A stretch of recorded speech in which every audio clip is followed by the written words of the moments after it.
Hey, you guys, welcome back to Rebuilding and Recovery. My name is Tracy, and I am a recovering heroin addict and a therapist. And Rebuilding and Recovery is where I share my recovery stories and tips to help you build a happy, successful life after addiction, and also to promote being human beings deserving of second or third chances. Before we get into this story, please take a second and hit that subscribe button. It really helps to keep the channel rolling and to help us all continue to recover out loud. I definitely encourage everybody to share their story and be open about it. I feel that that greatly reduces the stigma surrounding addiction and treatment.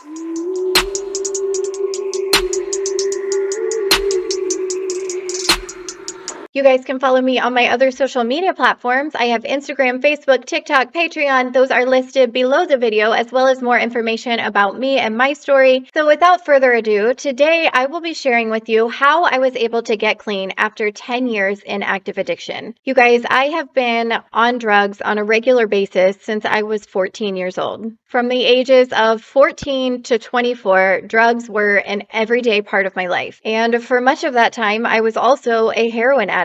And a lot of people have asked me how I was able to get clean. And I know that the reason that I'm asked that is so that A, you can get clean yourself, or B, you can help a family member to get clean. And I wish that I had a better answer, because what physically got me clean was a series of events that the universe lined up for me. And it's not exactly something that you can recreate in your own life. So I feel bad that I don't have a more recreatable answer for you, but I do still think that there's some things that you can take away from my story that are important components of getting clean. So like I said, you guys, I spent many years in active addiction, many years with an IV heroin addiction, and my addictions got very severe. Every consequence that you can possibly experience from addiction, I experienced it. I lost everything that I had: physical, relationship, jobs, everything. At the end of my addiction, I was living in a cellar with camel crickets, those disgusting like cricket spider combinations. Like I'm not a bug hater.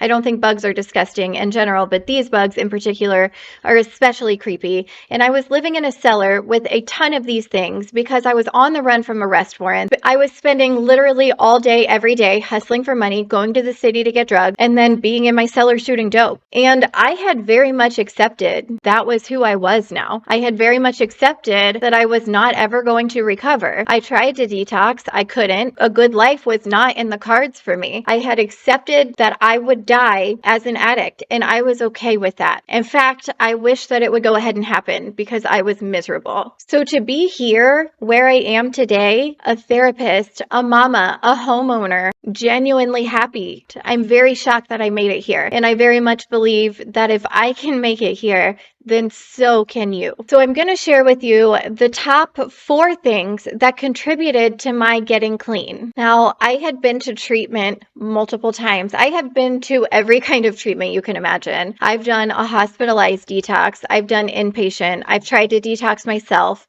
I'd been to jail. I have done all of the things, and nothing worked until this time around. Now, I got clean back in 2013. At the end of 2013, I was arrested for the last time. This arrest gave me the longest jail sentence that I had ever had. In fact, I went to prison that time around. And while I am not a proponent of sending people to jail as a treatment method, I have been incarcerated multiple times. I have spent a year of my life behind bars, and never at any point did I receive any type of treatment or rehabilitative skill training. So I don't believe that jail is effective for treating addiction, but it was effective in my case for allowing me to detox, which was something that I had not been able to do before this. Actually, the last time I got arrested, I actually said to myself, like, I hope that I get at least 6 months because I really want to stop. I was really tired. This was not the first time I'd been in jail. This was not the first time I detoxed. I had been going through this for years, and I wanted it to stop.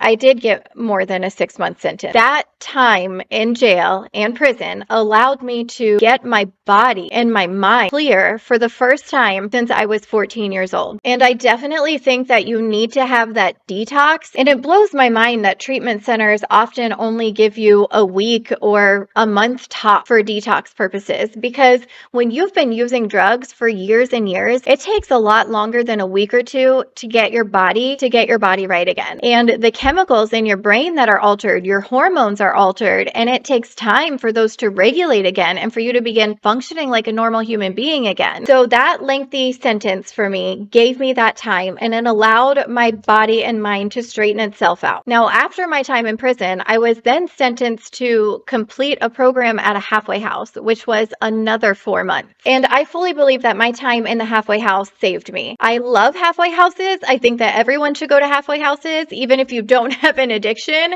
If anything is wrong in your life, just go to a halfway house. It'll make it better. No, I'm just kidding. But if you do have an addiction, or if you have been in prison for a significant period of time, I do recommend transitional housing. I think it's wonderful. I think that so many people relapse because they go to jail or they go to treatment and they come right back home to the same exact things.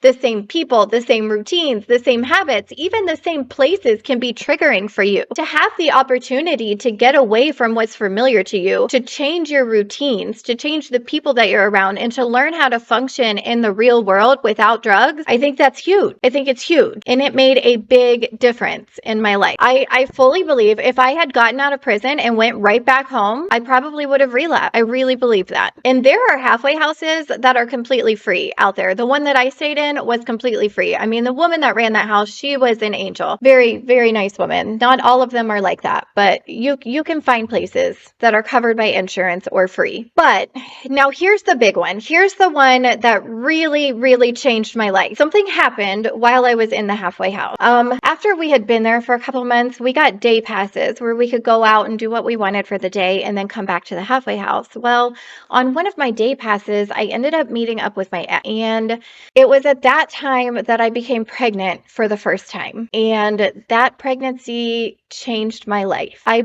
bonded with my baby very quickly, and I understood that he needed me. I understood that it was up to me to provide a stable life for him. I took that role, and I promised my baby that he would never know the addict side of me, that he would never live in a house with addiction in it. My son is 7 years old now, and I am still keeping that promise, and he absolutely saved my life. Something changed in me when I became a mom, and that is what kept me clean. So these things that I'm sharing with you, these are the things that got me clean, but he is what kept me clean. And the last thing that kind of factored into my getting clean was when I returned home from the halfway house. So the majority of the people that I was using with, most of my friends, were locked up when I got home. And that meant that I didn't have anybody reaching out to me right away saying, hey, come ride with me. And I didn't have anybody to reach out to right away. So that was very beneficial to me in my recovery, to have that time and space to myself. So you can't exactly give yourself a prison sentence and then get all your friends locked up so that you can get clean. But I think that you can take away from my story a couple key factors that really help in getting yourself clean,